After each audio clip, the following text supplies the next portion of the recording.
नमस्कार, आपका स्वागत है फिजिक्स के एक नए लेक्चर में। आज हम लोग क्लास 12 के फिजिक्स के पहले चैप्टर का एक बहुत ही महत्वपूर्ण टॉपिक स्टार्ट करेंगे। आज के टॉपिक का नाम है सतत आवेश वितरण, जिसका एनसीईआरटी में लिखा हुआ संतत आवेश वितरण। तो आप इसे सतत आवेश वितरण बोलो या संतत आवेश वितरण बोलो, अंग्रेजी में इसे कहते हैं कंटिन्यूअस चार्ज डिस्ट्रीब्यूशन। इससे ऑब्जेक्टिव और 2 मार्क्स और न्यूमेरिकल्स बहुत सारे आते हैं, सभी स्टेट बोर्ड्स में लगभग 2 मार्क्स में ये कईयों बार स्टेट बोर्ड में आ चुका है, अलग अलग स्टेट बोर्ड में। तो सबसे पहले हम लोग इसमें समझते हैं कि सतत आवेश वितरण है क्या। तो जैसा कि इसके नाम से पता चलता है, इसके नाम से ही हम लोग पहले समझेंगे। संतत बोलिए या सतत बोलिए, संतत आवेश वितरण। तो सबसे पहले इस वर्ड को पकड़ना है कि संतत का मतलब क्या होता है। संतत बोलिए या सतत। तो संतत अंग्रेजी में कंटिन्यूअस, इसका मतलब होता है लगातार, कंटिन्यूअस लगातार। वैसे भी ये वर्ड आपने पहले भी सुना होगा कि कंटिन्यूअस मतलब लगातार होता है। तो इसको यदि बाहरी एग्जांपल से हम लोग समझें तो इसका मतलब ये होता है कि जब भी हम लोग, ये एक चालक प्लेट है मान लेते हैं, ये क्या है, एक चालक प्लेट, और हम लोग इसको आवेश देते हैं, प्लस क्यू आवेश मान लेते हैं। तो अब ये जो आवेश है इसकी बाहरी सतह पे, संपूर्ण सतह पे बराबर बराबर बंट जाता है। इस चीज को समझ पा रहे हैं। जैसे कि यदि हम लोग पानी ले लेते हैं, एक बीकर में क्या ले लिए, पानी, वाटर ले लिया हम लोगों ने एक बीकर में, और जैसे ही इसके ऊपर में कोई रंग डाल देते हैं तो कलर क्या होता है। अभी हम लोग आंतरिक सतह की बात नहीं कर रहे हैं, सिर्फ ऊपरी सतह में यदि देखें तो कलर इसके ऊपरी सतह के प्रत्येक भाग में बराबर बराबर कलर होता है, चाहे वो कलर थोड़ा सा हल्का हो या गाढ़ा हो। हल्का कलर होगा तो भी पूरी तरह ऊपर का पूरा पार्ट बराबर बराबर कलर हो जाएगा, और यदि गाढ़ा कलर होगा तो भी ऊपरी सतह बराबर बराबर कलर्ड हो जाएगा। तो शॉर्टकट में इसका मतलब यही है कि जितना भी मिले बराबर बराबर बांट लेना है। अब इसके डेफिनेशन पे आते हैं हम लोग। इसके डेफिनेशन में लिखा हुआ है, जब किसी चालक पदार्थ को, तो अभी हम लोगों ने एग्जांपल देखा था चालक प्लेट को, आवेश दिया जाता है, तो जब भी हम लोग किसी चालक को आवेश देंगे तो क्या होगा, अभी हम लोगों ने देखा था कि बराबर बराबर बंट जाएगा। तो बस वही इसका डेफिनेशन है। तो उसके संपूर्ण पृष्ठ पर आवेशों का वितरण क्या होगा, समान रूप से हो जाता है। इसे ही आवेशों का सतत वितरण कहा जाता है। तो ये इस प्रकार से है कि एक बड़ा सा ग्रुप है, एक बड़ा सा झुंड है। जैसे कि महाभारत में पांडव 5 भाई थे, तो उन 5 भाई को जो कुछ भी मिलता था आपस में बराबर बराबर बांट लेते थे। बिल्कुल वही कॉन्सेप्ट यहाँ पर भी आता है कि कुछ भी मिले, जितना भी मिले, कम मिले या ज्यादा मिले, चाहे जो कुछ भी मिले, सभी भाग को बराबर बराबर बांटना है। तो याद रखना है, सतत आवेश वितरण का मतलब है कि जब भी हम लोग किसी चालक पदार्थ को आवेश देंगे तो चालक पदार्थ का प्रत्येक भाग बराबर बराबर आवेश में बंट जाएगा। ये छोटा सा कॉन्सेप्ट है, लेकिन इसका ये डिफिनेशन ज्यादा इंपॉर्टेंट नहीं, इसका 3 भाग हो तो वो मोस्ट इंपॉर्टेंट है। तो इसमें बस इसके नाम से ही हर हमेशा याद रखना है, सतत मतलब लगातार, चाहे बराबर बराबर आवेश वितरण में के आवेशों का बंटवारा हो जाता है। जब भी किसी चालक को आवेश देंगे तो उसके सभी भाग में आवेश बराबर बराबर बंट जाएगा, समान समान बंट जाएगा। इसके आगे का जो 3 पार्ट है वो बहुत ज्यादा इंपॉर्टेंट है, और प्रत्येक एग्जाम में यही चीजें आती हैं। सतत आवेश वितरण का डेफिनेशन तो शायद कहीं नहीं आता है, लेकिन हाँ उसको भी समझना जरूरी था कि मतलब ही होता है कि बराबर बराबर बंटना। लेकिन अब सवाल ये आता है कि यदि एक चालक तार है तो चालक तार में सिर्फ लंबाई होती है। यदि एक चालक प्लेट है तो इसमें लंबाई और चौड़ाई दोनों होती है। यदि कोई गोला नहीं, अच्छा घनाकार ले सकते हैं हम लोग, यदि कोई घन आकार का या घनाभ के आकार का हो तो इसमें किस प्रकार से आवेशों का वितरण होगा, तो फिर क्या सेम कंडीशन रहेगी। सतत आवेश वितरण का नियम कहता है कि आवेश देंगे तो संपूर्ण भाग में बराबर बराबर बंटेगा। तो ये नियम कभी भी बदलेगा नहीं, नियम सभी के लिए सेम रहेगा। बस बदलेगा तो इसकी बीमा का मतलब इसमें सिर्फ लंबाई है, इसमें क्या है, सिर्फ लंबाई।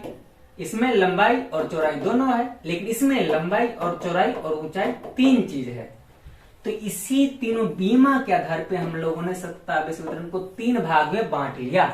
यदि रेखीय हो तो उसको बोलेंगे रेखीय आवेश घनत्व, यदि क्षेत्रफल हो यानी कि लंबाई चौड़ाई दोनों हो तो क्षेत्रीय आवेश घनत्व, यदि लंबाई चौड़ाई और ऊंचाई तीनों हो तो आयतन निकलेगा उसमें, तो आयतन आवेश घनत्व। और इसका डिफिनीशन कितना आसान है, इस टॉपिक का बस ये 3 प्रकार आपको याद रखना है, इसके अलावा कुछ भी नहीं। और तीनों को याद रखने के लिए बस एक एक वर्ड याद रखना है। रेखीय, रेखीय का मतलब क्या, रेखा, और रेखा में क्या होता है, हम लोग बचपन में डेफिनेशन याद करते थे, इसमें मोटाई नहीं होता, सिर्फ लंबाई होता है, तो रेखा में सिर्फ लंबाई होगा, तो इसीलिए हम लोग इसको बोल देंगे प्रति एकांक लंबाई में, प्रति एकांक लंबाई में वितरित आवेश को। क्लियर है ना। अब है क्षेत्रीय आवेश घनत्व, इसको पृष्ठीय आवेश घनत्व भी कहता है। क्षेत्र या पृष्ठ, तो मतलब समझ में आ रहा है कि इसमें लंबाई और चौड़ाई दोनों होगा, और जैसे ही लंबाई और चौड़ाई दोनों होगा तो अब की बार जो आवेश का वितरण होगा वो क्षेत्रफल में होगा, तो हम लोग सीधा सीधा बोल देंगे प्रति एकांक क्षेत्रफल में। प्रति एकांक क्षेत्रफल में वितरित आवेश को क्या कह देंगे, क्षेत्रीय आवेश घनत्व। और इसमें आयतन आवेश घनत्व, ये किसके लिए है, जिसमें लंबाई चौड़ाई और ऊंचाई 3 चीज हो, और लंबाई चौड़ाई और ऊंचाई जैसे ही तीनों एक साथ होगा तो उसको हम लोग निकालेंगे आयतन, यानी कि ये हो गया आयतन आवेश घनत्व। तो इसमें भी वही डिफिनेशन लगा देंगे, प्रति एकांक आयतन में वितरित आवेश के परिमाण को। तो इस तीनों डिफिनेशन का तरीका सेम टू सेम है, प्रति एकांक लंबाई में, प्रति एकांक क्षेत्रफल में, प्रति एकांक आयतन में। तो इन डिफिनेशन को याद रखने में जरा सा भी परेशानी नहीं है, बस समझ करके ये रखना है कि जैसे ही चालक को आवेश देंगे तो वो आवेश चालक के प्रत्येक भाग में बराबर बराबर वितरित होगा, ये तो सही है, लेकिन सिर्फ लंबाई होगा तो क्या होगा, तो प्रति एकांक लंबाई में वितरित आवेश हो जाएगा। यदि क्षेत्रफल होगा तो प्रति एकांक क्षेत्रफल में वितरित होगा, यदि आयतन होगा तो प्रति एकांक आयतन में। क्लियर है ना डेफिनेशन। बिहार बोर्ड में 2021 में ये आया था 2 मार्क्स में, अब की बार 2022 में ये आया था ऑब्जेक्टिव क्वेश्चन में, और पहले भी कई बार इससे भी ऑब्जेक्टिव 2 मार्क्स आ चुके हैं। तो ये तीनों के तीनों डेफिनेशन मोस्ट इंपोर्टेंट है, और डेफिनेशन याद रखने के लिए याद रखना क्या क्या चीज है, कुछ भी नहीं, इसमें लंबाई, इसमें क्षेत्रफल, इसमें आयतन, बस इतना छोटा छोटा चीज याद रखना है। बाकी तो प्रति एकांक लंबाई, प्रति एकांक क्षेत्रफल, प्रति एकांक आयतन, इतना तो हम लोग अपने कॉमन सेंस से भी लिख सकते हैं। तो इसका स्क्रीनशॉट करना है और हर हमेशा याद रखना है प्रति एकांक लंबाई में, प्रति एकांक क्षेत्रफल में, प्रति एकांक आयतन में। तो जल्दी से इसका स्क्रीनशॉट करके आगे बढ़ना, फिर हम लोग चलेंगे इसके फॉर्मूला पे। डिफिनेशन इसका 2 मार्क्स में आता है, लेकिन इसका फॉर्मूला आता है ऑब्जेक्टिव में, और इसके फॉर्मूला का यूज न्यूमेरिकल से सॉल्व करने में भी होता है। तो इसका फॉर्मूला भी अपने आप में बहुत ही ज्यादा इंपॉर्टेंट है, इस टॉपिक का ही ये तीनों प्रकार बहुत इंपॉर्टेंट है। अब आ गए हम लोग इसके फॉर्मूला पे। तो हम लोगों ने पहला प्रकार क्या पढ़ा था, लंबाई के लिए लिख देते हैं। हर हमेशा आपको बस यही चीजें याद रखनी है, लंबाई के लिए, क्षेत्रफल के लिए और आयतन के लिए। यदि ये 3 वर्ड आपको याद रह जाता है तो आपका 2 मार्क्स इसमें से आपसे कोई नहीं ले सकता है। तो लंबाई के लिए तो हम लोगों ने बोला था प्रति एकांक लंबाई में वितरित आवेश के परिमाण को, इसलिए जो फॉर्मूला बनेगा वो लैम्डा बराबर हो जाएगा Q बट्टा L, यानी कि आवेश बटा लंबाई। और ये था क्षेत्रफल के लिए पृष्ठीय आवेश घनत्व। तो इसमें जो फॉर्मूला होगा इसको हम लोग सिग्मा से सूचित करेंगे, और वो फॉर्मूला हो जाएगा आवेश बट्टा क्षेत्रफल। क्यों, तो क्योंकि इसमें हम लोगों ने डेफिनेशन देखा था प्रति एकांक क्षेत्रफल में वितरित आवेश के परिमाण को, और आयतन आवेश घनत्व को हम लोग सूचित करते हैं रो से, और इसका फॉर्मूला होगा Q बट्टा क्या होगा, अब आप लोग भी अपने दिमाग लगा करके बोल सकते हैं Q बट्टा भी ही क्यों होगा, क्योंकि भी से हम लोग सूचित करते हैं वॉल्यूम आयतन को, और इसका डिफिनेशन था प्रति एकांक आयतन में वितरित आवेश के परिमाण को। तो ये फॉर्मूला हो गया Q बट्टा भी। तो क्लियर है ना। बस इस संपूर्ण टॉपिक में 3 ही चीजें याद रखना है, लंबाई, क्षेत्रफल, आयतन। लंबाई था तो Q बट्टे L, क्षेत्रफल था तो Q बट्टे A, और आयतन था तो Q बट्टे V, जहां L क्या है लंबाई और A क्या है क्षेत्रफल, V क्या है आयतन, और Q तो आवेश है, हम सब लोगों को बहुत दिन पहले से ही पता है। ठीक है। तो इसमें प्रति रेखीय आवेश घनत्व को कौन चीज से सूचित करता है, लैम्डा से, क्षेत्रीय आवेश घनत्व को सिग्मा से, और आयतन आवेश घनत्व को रो से। इसका भी स्क्रीनशॉट कर लेना है। अब इसका ऐसा मात्रक और बीमा नीचे लिखा हुआ है, तो जिसको तो हम लोग आसानी से निकाल सकते हैं।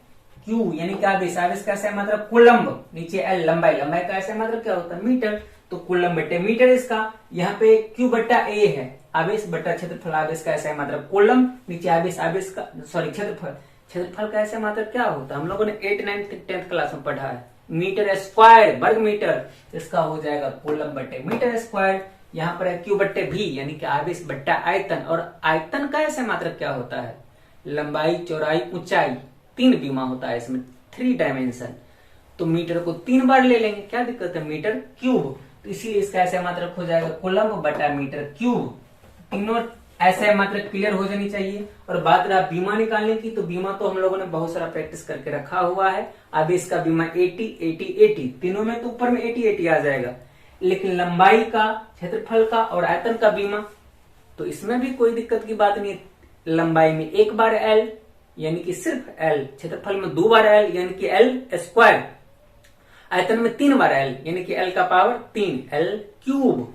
तो वही चीज लिखा हुआ है 80 बटा एल, 80 बटा L2, 80 बटा L3। बस यही हुआ इसका ऐसा मात्रक और बीमा। तो इसको भी स्क्रीनशॉट कर लेना है। और आज का हमारा ये टॉपिक खत्म होता है। हम लोगों ने सबसे पहले क्या पढ़ा आज?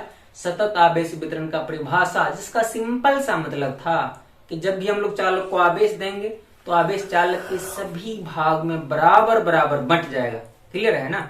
जब भी किसी चालक को आवेश देंगे तो आवेश उसके बाहरी भाग में बराबर बराबर बंट जाएगा। इसका 3 प्रकार। पहला, लंबाई के आधार पे, तो प्रति एकांक लंबाई में वितरित आवेश को। दूसरा, क्षेत्रफल के आधार पे, तो प्रति एकांक क्षेत्रफल में वितरित आवेश को। तीसरा, आयतन, तो प्रति एकांक आयतन में वितरित आवेश के परिमाण को। इसी के आधार पर तीनों का फॉर्मूला भी था। लंबाई है तो क्या, लंबाई को एल से सूचित करते हैं, लेमडा बराबर क्यू बट्टे एल। क्षेत्रफल है तो क्षेत्रफल को ए से सूचित करते हैं, सिग्मा बराबर क्यू बट्टे ए। और आयतन है तो आयतन को हम लोग भी से सूचित करते हैं, तो रो बराबर क्यू बट्टा भी। तो तीनों का डेफिनेशन और तीनों का फॉर्मूला। और फॉर्मूला के बाद हम लोगों ने देखा था ऐसे मात्रक और बीमा भी, ऐसे मात्रक और बीमा भी।